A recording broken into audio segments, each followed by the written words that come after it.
bring honor and glory to Him. For we ask it in His name. Amen. In our first session, I made reference to a song of origins of Negro spiritual called Lord, I Want to Be a Christian. Today, I'll turn my attention away from that and move more into a secular realm, perhaps even into the Magic Kingdom.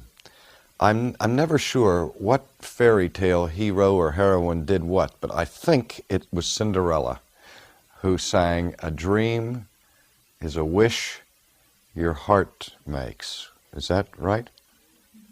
Was it Cinderella? A dream is a wish your heart makes when? When you're fast asleep. And that song goes over in my mind again and again and again because I'm one of those people that's a daydreamer. And I like to think about wonderful things that will take place in my life and in the world.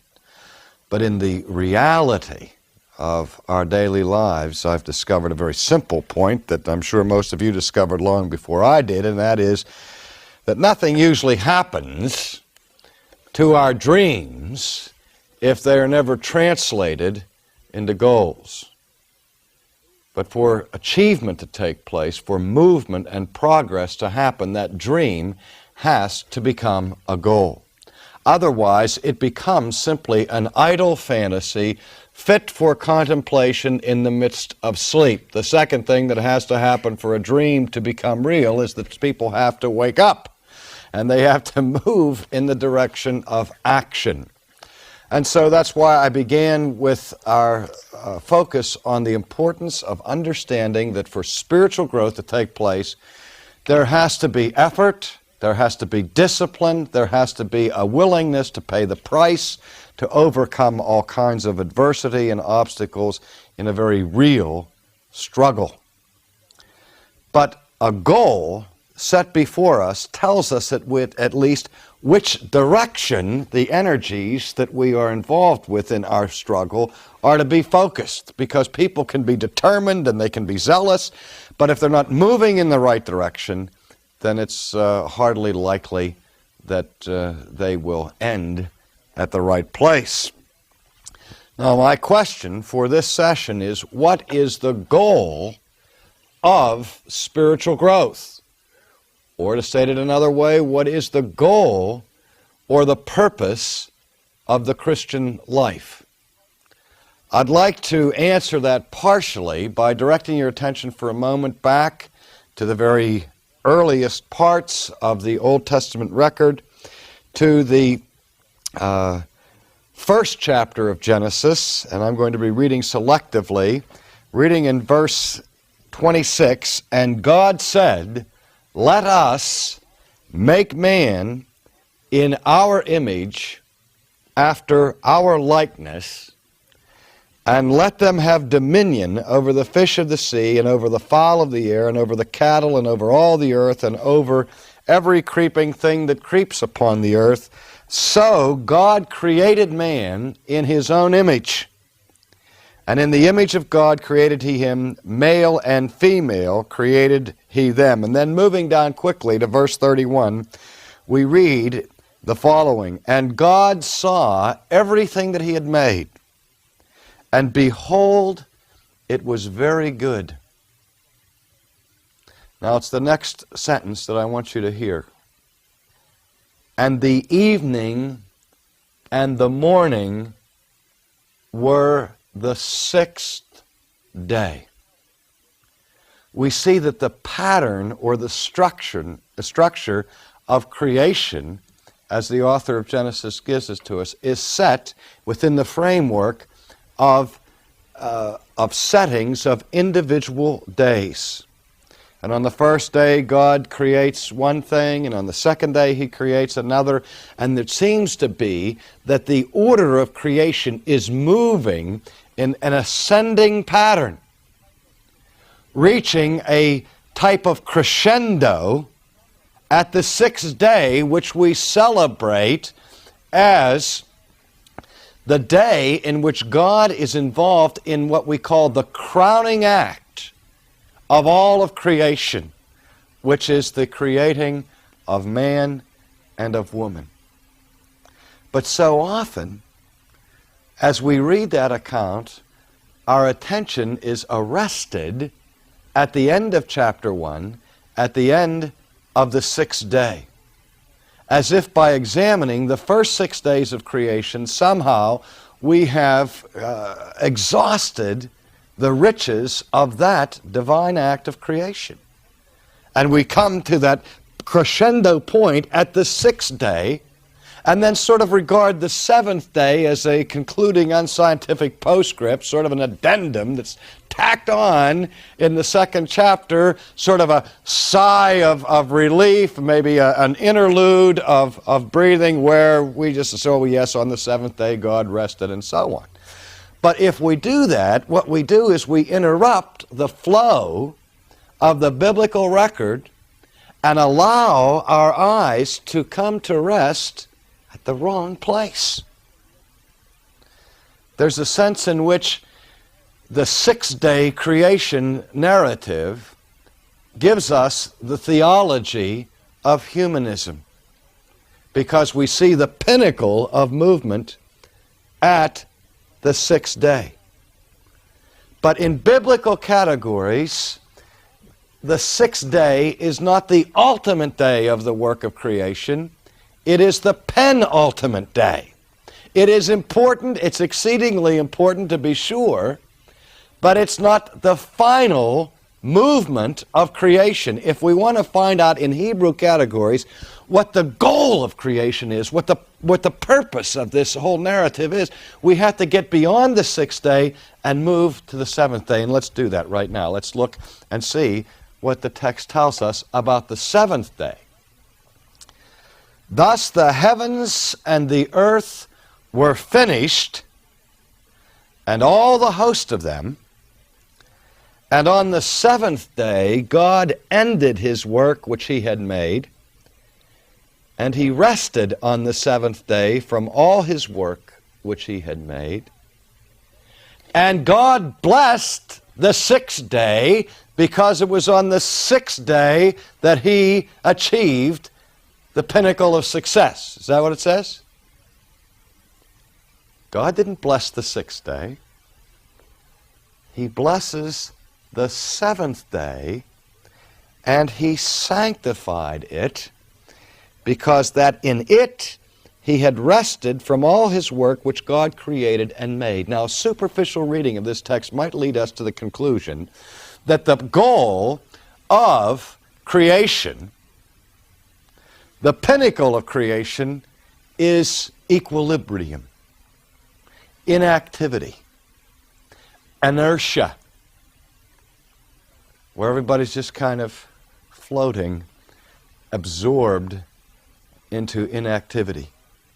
Now, there are, in certain varieties of Eastern thought, that idea that the goal of man, the whole purpose of creation, is to get lost someday in the oversoul of the universe. And the analogy that's frequently used is that man, when he dies, becomes a drop in the vast cosmic ocean, and as the water is diffused throughout the ocean, he loses his self-identity, he loses his consciousness, and everything is sort of absorbed into the one. And people will sit there on the street corner and chant about this oneness and lostness of equilibrium and cry, Om, Om. But that's not the cry of the Old Testament. Sabbath rest, as we see it expanded throughout the rest of the Scriptures, is not a state of equilibrium. But the point is that if we read between the lines and garnish it with the rest of the Scriptures, I think it's safe to say that what we hear here is that the goal and the end for which man is created is holiness. That's the purpose. For consecration. But what do we mean by that? And what does it mean to be human? Let's back up a minute and go back to the 6th chapter, where we read that very familiar text where God says, let us make man in our image, after our likeness, and let them have dominion over the fish in the sea, and so on. So God created man in his own image.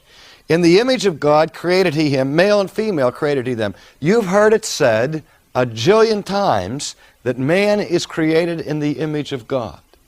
That man and man alone is what the theologians call the imago Dei, the image of God. What does it mean to be in the image of God? Historically, the church has tried to wrestle with that because it's kind of a metaphor, isn't it?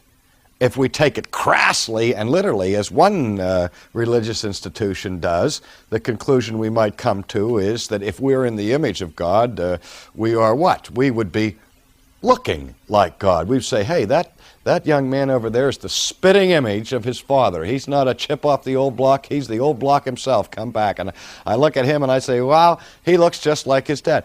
And when we think of images, we think of those things which reproduce a likeness of an original. And the copy, insofar as it participates in likeness to the original, recreates or represents that idea. And Mormon theology, at least in some branches of it historically, argues vociferously for the corporeal nature of God. That God has a body. That God is confined to space and time. That he has 2 arms, 2 legs, 2 eyes, a nose, 2 ears, and so on, just like you do. And one of the classical arguments for it is what? It says here in the Bible that man is created in the image of God. If you want to know what God is like, look at man, and you see the carbon copy. And so God is perceived of as an exalted human figure, so to speak. That's a very crass kind of literalism. And the church, of course, has rejected that notion for 2,000 years, and with good reason, because this imagery that is used here is qualified and corrected abundantly throughout the Scriptures, telling us that God is not a man, that God is a spirit, that he's not contained to space and time, and so on. So then what does it mean that we are created in the image of God? It has something to do with an analogy, something to do with likeness. There's some way, at least, we are like God. Now that's a very dangerous thing, isn't it, in our thinking? Because if we overemphasize the likeness, what can happen? We end, as the Bible teaches us, in idolatry. When we begin to turn God into the image of man. That's what idolatry is, to worship idols, to worship things in the created world as if they were God. And some people have said that today the problem with theology is that God has been created in the image of man. Ludwig Feuerbach in the 19th century made that protest. He's the guy that said, you are what you eat, remember? That's why so many people are eating rich foods. Pastries and all the rest. They want to, well, anyway, he said that people have a tendency to create their image of God by extending human characteristics to the nth degree. And so there was a reaction against that. Karl Barth, for example, spoke out very strenuously at the beginning of this century and said, we have to say no to all of these idolatrous concepts of God that would drag God down from the heavens, strip him of his transcendence, of his majesty, and make him just a part of the created order. And Barth was jealously concerned to reaffirm the transcendence of God. He went overboard. He said God is so different from us that he is totaliter-aliter. He wasn't trying to rhyme there, but what he's saying is that God is wholly other, W-H-O-L-L-Y. Have you heard that expression? God is wholly other. And I think, now wait a minute, if we think about that for a second, I talked to a theologian not too long ago who was taking that literally, and he's saying God is absolutely other from mankind. There's no sense at all in which he's like us. And I said, well, how do you know about that, God? And he said, well, by revelation. I scratched my head. I say, if God is absolutely other from us, no way in which he's like us, how can he possibly reveal himself to us? And he said, well, easy, through the Scripture, through Jesus, through nature. I said, wait, you missed my point. I mean, yeah, you believe that the Bible reveals him and nature reveals him and everything, but I'm asking a more fundamental question. I said, how could even the Bible do it? How could even Jesus do it? If God is utterly dissimilar from us, there'd be no common point of reference by which any communication could possibly take place between the Creator and the creature. Do you understand? Theologian got it instantly, and he said, whoops. He says, maybe I shouldn't say that God is holy. I said, maybe you shouldn't say that God is holy. So we look for that sense in which there is that likeness between man and God. And the church historically has said, well, we focus in on certain human faculties, like that man has the capacity to think, to reflect, or the capacity to make decisions, moral choices. He's a volitional creature. He has a will, and so on. And we look at those sort of things and we say, God can think, man can think. God can make choices, man can make choices, and so on. Well, I don't want to dispute that dimension of it, but I think that the Bible is getting at something far more than those human faculties. If I understand the Hebrew motif here, what it's saying is that man has been created with a unique capacity to reflect and to mirror the character of God. What that means is that you as a human being have been so constituted and so made and so endowed by your Creator with certain faculties that you have a capacity in creation to reflect or to mirror the holiness of God. You are not holy in and of yourself. God is holy in and of Himself. But God has called you in creation to bear witness to Him, to refract, to reflect, to bounce to the rest of the world His very character. Is that not what Christ does in His life of perfect obedience? Does He not fulfill the purpose and the destiny for which man is created? No wonder the theologians talk about Jesus as the new humanity, and why Paul speaks of Him as the new Adam, in whom the fullness of the Godhead dwells bodily. But more than that, He is the brightness of God's glory, the express image of His person. And Jesus says to His disciples, if you see me, you've seen the Father. Now, we have to be careful there.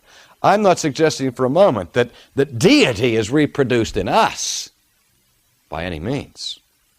But do you remember when Moses went up to the mountain? And he talked with God face to face. Well, not face to face, but face to backward parts. He was only allowed to see the back parts of Yahweh as God hid him in the cleft of the rock. Do you remember? And then he came down from the mountain. And what happened? His countenance was changed. His face was shining, glowing.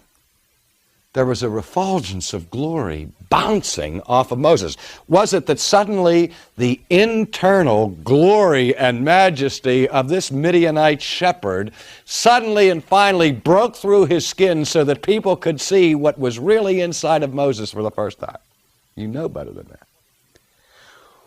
What was happening was Moses was so intimately, closely connected with the presence of God and surrounded by the glory of God, that when he came down from the mountain, that glory was still reflecting from the face of Moses. And so brilliant was it that what was the people's response?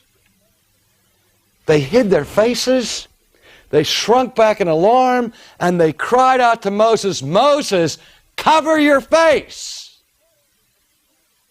Not only can we not stand to look into the pure, unveiled glory of God Himself, that would kill us. No man can see God and live. But we can't even bear the sight of reflected glory. Moses, cover your face. The highest goal of the Christian, the thing for which we live and move and have our being, the greatest hope of the consummation of the Christian life, is what we call the beatific vision. The visio Dei, the vision of God. To be able to look not at the face of Moses, but to look into the face of God Himself. Even after the fall, man is expelled from the garden. He is sent east of Eden. The angel with the flaming sword is posted at the entrance to paradise, lest man should move back into that immediate presence of God. But God doesn't just simply send man into exile and abandon his creature forever.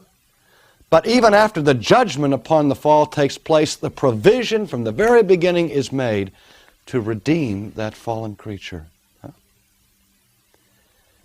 The image of God is now soiled, it's besmirched, it's defaced, but it's not erased. Man in his humanity is preserved by God. God does not annihilate him. In fact, he withdraws his very first threat. He said, the day that you sin, you shall die. That day! Did he kill Adam and Eve that day? People get around and say, well, they suffered spiritual death. Yes, they did.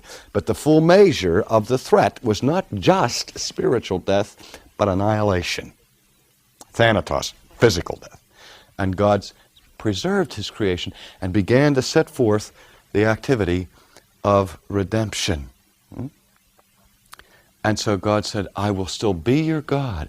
I will dwell in the midst of your people. You draw nigh unto me, I will draw nigh unto you. I will set my house in your midst. I will build my tabernacle. I will tent with my people. And so God continued to have a relationship with his people. But there was one absolute prohibition that was maintained. What was it?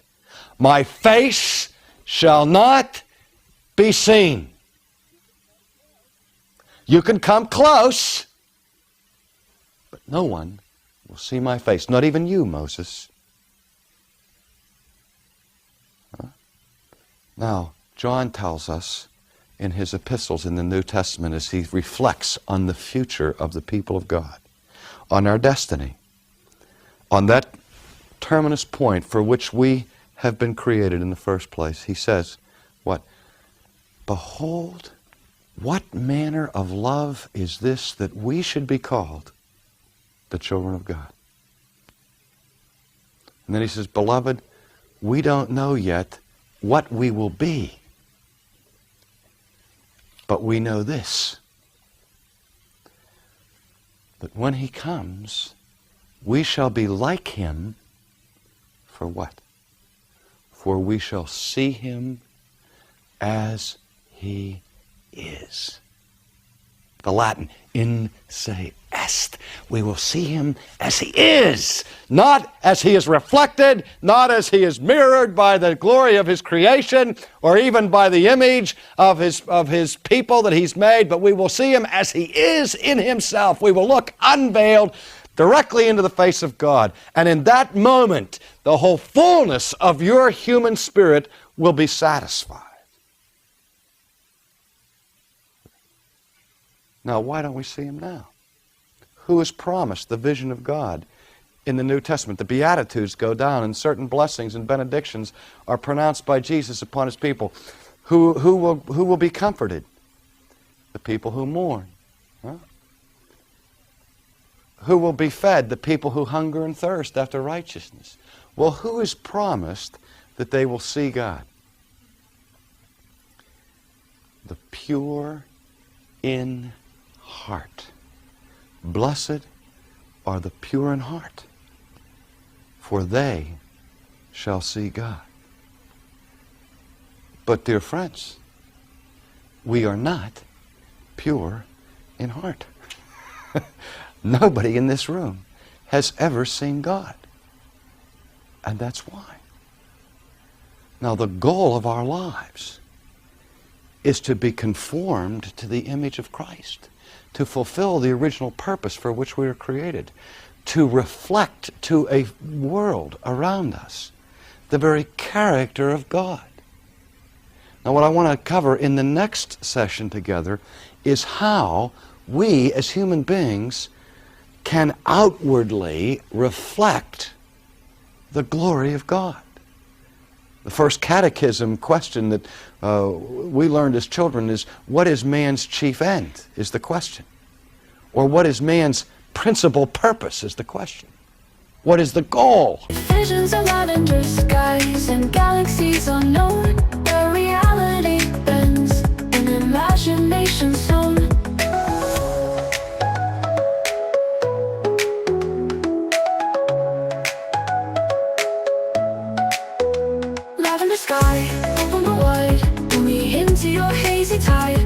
gravity sleeps and we're free to fly, lost in a dream beneath the lavender sky.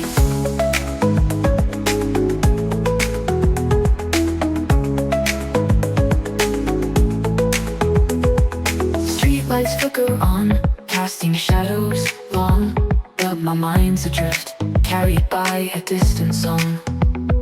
A melody woven from stardust and light, guiding me onward through the velvet night. And I feel it in my soul, a sense of release, as the weight of the world finds a moment of peace. The boundaries blur between what's real and surreal, in this lavender haze where all things feel.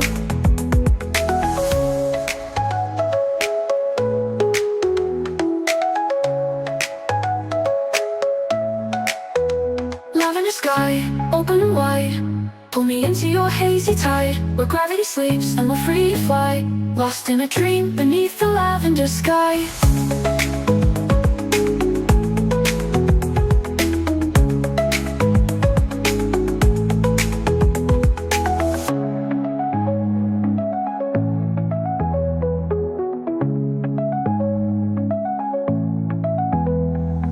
Flowing colors paint the air, a kaleidoscope of sound, whispering secrets on the wind all around.